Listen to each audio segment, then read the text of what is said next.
channel Har Ghar English. Now we will discuss the BLLB first semester, paper first, English first, PYQs 2025. Now let's start BLLB semester first, examination 2024 to 2025, General English paper first. General English time to hours, maximum marks 75. Okay हमारे सभी BLLB के student जो कि अभी first semester में अपनी preparation कर रहे हैं उनके लिए आज यहाँ पर जो वीडियोस हम लेकर के आए हैं वो वीडियो रिलेटेड है आपके पेपर फर्स्ट जिसका नाम है इंग्लिश फर्स्ट। कैसे क्वेश्चन पूछे जाते हैं, कैसे आपको अटेम्प्ट करना है, ये सारी चीज़ें यहाँ पर हम आपके साथ एक्सप्लेन करते हुए चलेंगे। तो आप वीडियो पर बने रहिएगा लास्ट मोमेंट तक। आपके लिए ये वीडियो, ये सेशन बहुत ज़्यादा यूज़फुल है। ओके डियर स्टूडेंट्स, साथ ही चैनल को ज़्यादा से ज़्यादा लाइक, सब्सक्राइब, शेयर करिए ताकि हमारे जो स्टूडेंट सेल्फ स्टडी कर रहे हैं उनको भी इस वीडियो से प्लस इस पेपर से बहुत ज़्यादा हेल्प मिले। चलिए अब हम समझते हैं अपने BLLB सेमेस्टर फर्स्ट के एग्ज़ाम जो कि 2024-25 दिसंबर में हुआ था, उसका जनरल इंग्लिश का पेपर किस तरह से आया था और कैसे आपको इसको अटेम्प्ट करना होगा। तो इसमें आप जैसा कि देख रहे हैं जनरल इंग्लिश पेपर फर्स्ट होता है, टाइम 2 आवर्स का मिलेगा, मैक्सिमम मार्क्स 75 मार्क्स हैं। अब बात कर लेते हैं इंस्ट्रक्शन की। Note this question paper is divided into 3 sections A, B and C. Follows instruction given in each section. Section A, B and C are of 9, 36 and 30 marks respectively. आपसे कहा जा रहा है ये क्वेश्चन पेपर जो कि 3 section में divide है और 3 सेक्शन का नाम है A, B एंड C। आपको इंस्ट्रक्शन को फॉलो करते हुए प्रत्येक सेक्शन का आंसर देना है। सेक्शन ए, बी और सी में आपके जो मार्क्स डिस्ट्रीब्यूट हुए हैं तो ए सेक्शन के 9 हैं, बी के 36 and C is the 30 marks. The candidates are required to answer only in serial order. Candidate से एक रिक्वायरमेंट की जा रही है कि आपको अपने आंसर सीरियल ऑर्डर में देने हैं। If there are many parts of a question answer them in continuation. जिस तरह से आप अगर पूछा कोई भी क्वेश्चन अगर उसके बहुत सारे पार्ट से पूछा गया है तो आपको उनका आंसर भी इसी के अकॉर्डिंग देना होगा जिस तरह से मैनी पार्ट्स में उस क्वेश्चन को पूछा गया है। चलिए आगे बढ़ते हैं। Section A, very short answer type question. अब इसके इंस्ट्रक्शन क्या है पहले आप इसको समझिए। इसका इंस्ट्रक्शन है note this section contains only one question which consist of 5 सब questions. Each sub questions carries 3 marks. Attempt any 3 सब questions from this section. Answer each sub question in about 50 words. आपसे यहाँ पर कहा जा रहा है कि ये सेक्शन जिसमें है तो केवल एक ही प्रश्न लेकिन वो अपने आप में 5 सब क्वेश्चंस लिए हुए हैं। ये 5 सब क्वेश्चंस आपके 3 मार्क्स के हैं, यानी हर क्वेश्चन अपने आप में 3 मार्क्स रखता है। लेकिन आपको 5 सॉल्व नहीं करने, आपको सिर्फ उन सब क्वेश्चंस में से 3 क्वेश्चंस ही सॉल्व करने हैं। Answer is sub question in about 50 words. आगे उसने वर्ड्स लिमिट आपको बताइए, कहा है कि 50 वर्ड्स में लगभग आपको इन सब क्वेश्चंस का आंसर देना है। अगर आपको मार्क्स देखने हैं तो आप देख सकते हैं 3 × 3 = 9। क्वेश्चन नंबर 1 के सब questions. First A, right a short note on consonant clusters. एक शॉर्ट नोट देना है आपको 50 वर्ड्स में जिसमें बताना होगा कि कॉन्सोनेंट क्लस्टर्स क्या होता है। ये आपके सिलेबस में है, आप इसको ध्यान से देखिएगा। B, what is the deductive order of developing a paragraph. Deductive order developing a paragraph में क्या है, इसकी क्या महत्वता है या ये आप किस तरह से इसको डिफाइन करेंगे। इस क्वेश्चन का आंसर भी आपको 50 वर्ड्स में देना है। C, write a short note on habeas corpus. Habeas corpus एक आपकी लीगल टर्म है, तो आपसे पूछा जा रहा है इसके ऊपर आप शॉर्ट नोट लिखिए जिसका नाम है habeas corpus. D, what is a reported speech, give examples. Reported speech क्या है, इसके उदाहरण को देते हुए आपको यहाँ पर इसको डिफाइन करना होगा कि what is reported speech and give examples. E, point out the difference between interrogation and investigation.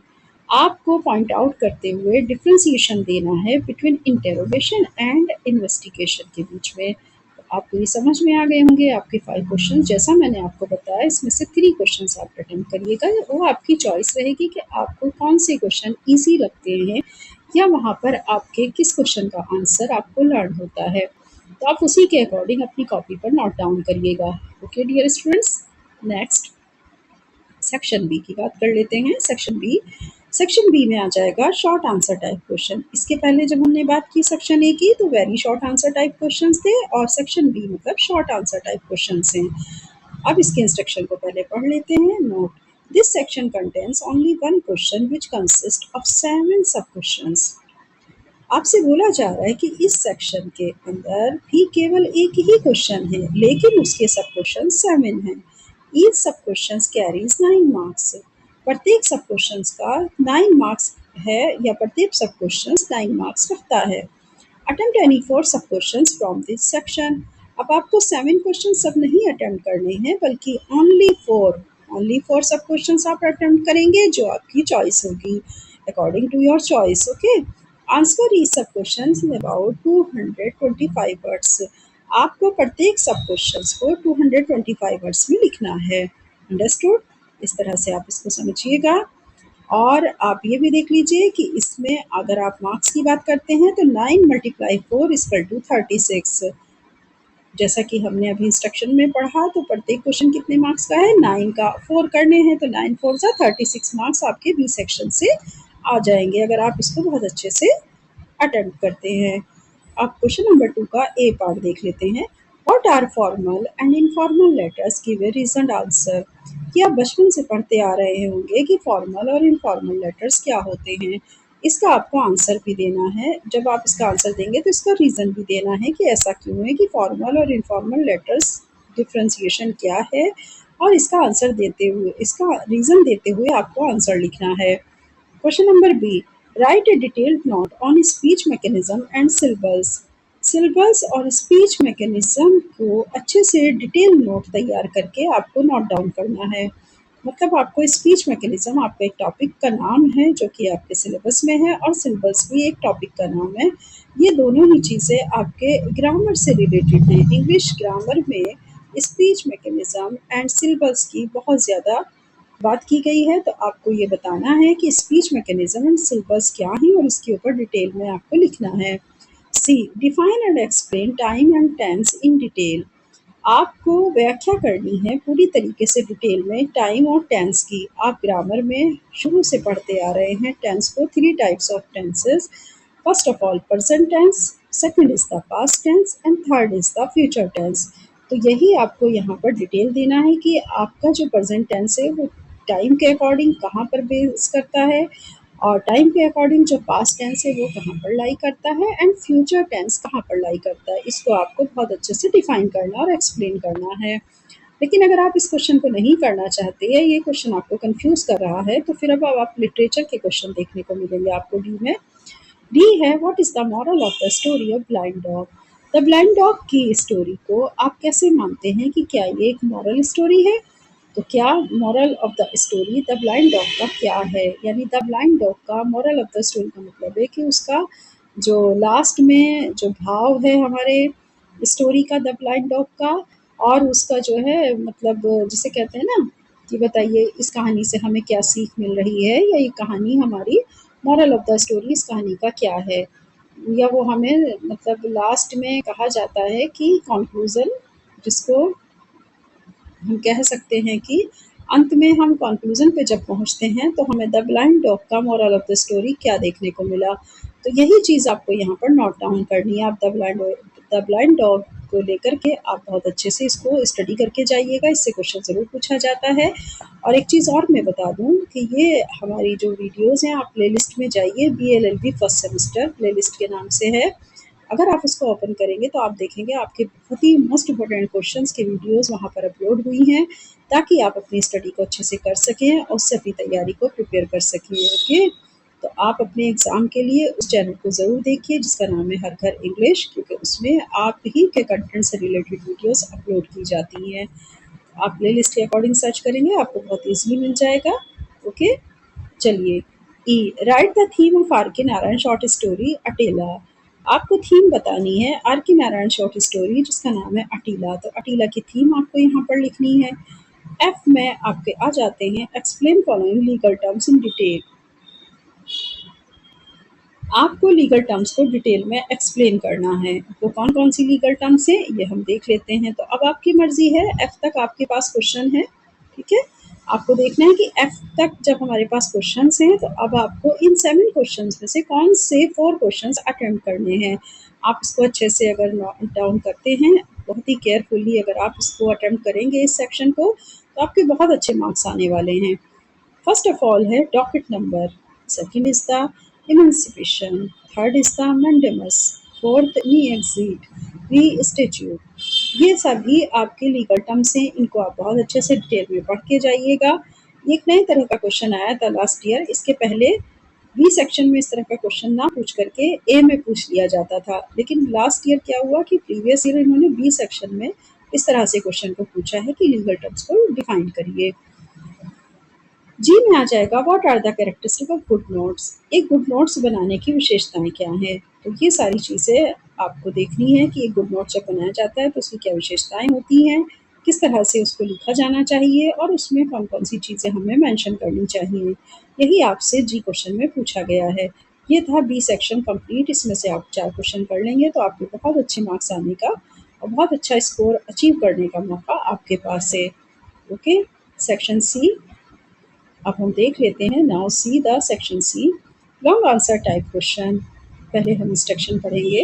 This section contains only one question which consist of 4 sub questions. Each sub questions carries 15 marks. Attempt any 2 sub questions from this section. Answer each sub question in about 475 words. ये section जिसमें कि केवल एक question है, लेकिन इसमें हम consist कर रहे हैं 4 सब क्वेश्चंस को। ये सभी क्वेश्चंस अपने आप में 15 मार्क्स रखते हैं। इनमें से आपको चारों नहीं करने हैं। ये ध्यान देना कि 4 क्वेश्चन में से 4 क्वेश्चन अटेम्प्ट ना करके बल्कि केवल आपको 2 ही क्वेश्चन अटेम्प्ट करने हैं, यानी 2 ही सब क्वेश्चन अटेम्प्ट करने हैं और प्रत्येक सब क्वेश्चन को आपको 475 वर्ड्स में लिखना है।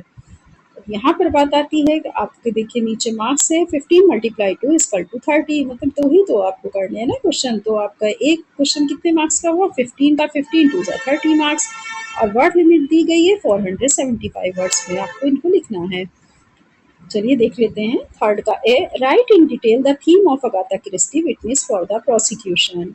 आपको जो हमारा ये Agatha Christie witness for the prosecution, देखिए वर्क का नाम है विटनेस फॉर द प्रोसिक्यूशन, लिखा गया है अगाथा क्रिस्टी के द्वारा। तो इसकी थीम को डिटेल में आपको यहाँ पर देना है कि इसकी थीम क्या थी। इसको अगर आप अच्छे से पढ़ के जाते हैं तो ये आपको हेल्प ज़रूर करेगा। ये अपने आप में जो हमारे नॉवल रखे हुए हैं, जो ड्रामे हैं, ये बहुत ही ज़्यादा हेल्पफुल है। अगर आप कहीं ग्रामर में कमज़ोर पढ़ते हैं तो आपको लिटरेचर वहाँ पर स्ट्रॉन्ग प्रिपेयर करके जाना चाहिए। और लिटरेचर इजी होता है क्योंकि उसकी स्टोरी को अगर आप एक बार पढ़ लेते हैं तो जल्दी भूलते नहीं हैं। इसलिए मेरा सजेशन यही होगा अपने BLLB के स्टूडेंट्स को कि वो ज़रूर सारी स्टोरीज़ पढ़ करके जाएँ, ड्रामा हो, नॉवल हो और चाहे फिर वो आपकी शॉर्ट स्टोरीज़ हो। पहला ही क्वेश्चन उन्होंने पूछा है कि अगाथा क्रिस्टी का जो ड्रामा है विटनेस फॉर द प्रोसिक्यूशन, बताइए उसकी थीम क्या है। बी क्वेश्चन है write in detail about the symbolism used in Ernest Hemingway the old man and the sea. आपको डिटेल में सिंबलिज्म के तौर पे आपको डिटेल में बताना है कि अर्नेस्ट हेमिंगवे का जो नॉवेला है the old man and the sea, उसमें सिंबलिज्म का प्रयोग किस प्रकार से किया गया है। तो यही यानी प्रतीकात्मक रूप से जो चीज़ों को दिखाया गया है अर्नेस्ट हेमिंगवे ने अपने इस नॉवेला में दिखाया है the old man and the sea जिसका नाम है। तो उसकी डिटेल आपको यहाँ पर लिखनी है 475 वर्ड्स में। बात आती है सी क्वेश्चन की। How does John Galsworthy play justice address social problems, explain in detail.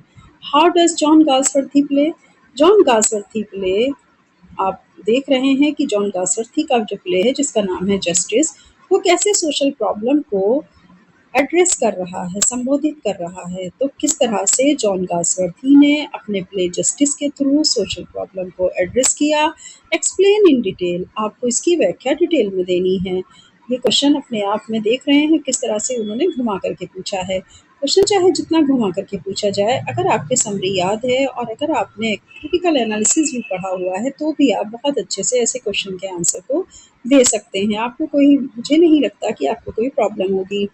तो मेरे सभी स्टूडेंट्स जो कि BLLB फर्स्ट सेमेस्टर में अपने एग्ज़ाम को यानी सेमेस्टर एग्ज़ाम को अटेम्प्ट करने के लिए जा रहे हैं उनके लिए ये पेपर पढ़ना बहुत ज़रूरी है ताकि वो फॉर्मेट ऑफ द पेपर को समझ सकें। जॉन गासवर्दी का प्ले जिसका नाम है जस्टिस, बताइए सोशल प्रॉब्लम को किस तरह से उसने एड्रेस किया और इसको आपको एक्सप्लेन करना है डिटेल में। D, elucidate George Orwell's Animal Farm as a political allegory. आगे व्याख्या करनी है आपको जॉर्ज ऑरवेल का जो नॉवेल है एनिमल फॉर्म। एनिमल फॉर्म क्या वाकई एक एज ए पॉलिटिकल एलेगरी है, यानी राजनीतिक रूपक कथा है। जॉर्ज ऑरवेल का एनिमल फॉर्म जो कि एक बहुत ही फेमस नॉवेल है, तो क्या ये एक एज ए पॉलिटिकल एलेगरी है, क्या ये राजनीतिक रूपक कथा है, इसको लेकर के आपको इवेल्युएशन देना है। ये था आपका elucidate George Orwell's Animal Farm as a political allegory. ये पूरा का पूरा आपका सेक्शन सी है। इसी तरह से आप अपने क्वेश्चंस को अटेंड करते हुए चलिएगा। इसके थ्रू आपको अपना फॉर्मेट समझ आ गया होगा कि क्वेश्चन किस तरह से पूछे जाएंगे। अगर लिटरेचर से क्वेश्चन घुमा फिरा के भी पूछे जाते हैं तो भी आप समझ जाइएगा। साथ ही अपनी राइटिंग का बहुत ही स्पेशली आपको ध्यान रखना है, क्योंकि आप अपनी राइटिंग साफ सुथरी रखिएगा तो सामने वाले एग्जामिनर को समझ में आएगा कि आपने क्या लिखा है। दूसरी चीज़, जब आप पेपर अटेम्प्ट करें तो हेडिंग्स को भी मेंशन करते हुए चलिएगा। ये बहुत ज़रूरी हो जाता है कि आप हेडिंग्स को मेंशन करें। बहुत सारे बच्चे हेडिंग्स मेंशन नहीं करते जिसकी वजह से उनके मार्क्स बहुत अच्छे वो स्कोर नहीं बना पाते। ओके, चलिए अब ये पेपर आपका कंप्लीट हो गया है। मैंने आपको प्रीवियस ईयर्स का पेपर यहाँ पर डिस्कस कर दिया है और आपको इसे अटेम्प्ट करने का तरीका भी बताया है। इन सारे अगर आप पैटर्न्स को अप्लाई करते हो तो ज़रूर आपके मार्क्स बहुत अच्छे, आपका स्कोर बनेगा, आपके अच्छे मार्क्स आएंगे, आप अपने सक्सेस को अचीव कर पाएंगे इंग्लिश में। ठीक है, तो इसी के साथ अब हम आपसे यही कहेंगे, चैनल को ज़्यादा से ज़्यादा शेयर, लाइक, सब्सक्राइब करिए और सभी स्टूडेंट्स हमारे इस चैनल हर घर इंग्लिश से जुड़िए और अपनी प्रिपरेशन को और भी ज़्यादा स्ट्रॉन्ग करिए। Okay dear students, all the best, stay be curious, bye bye.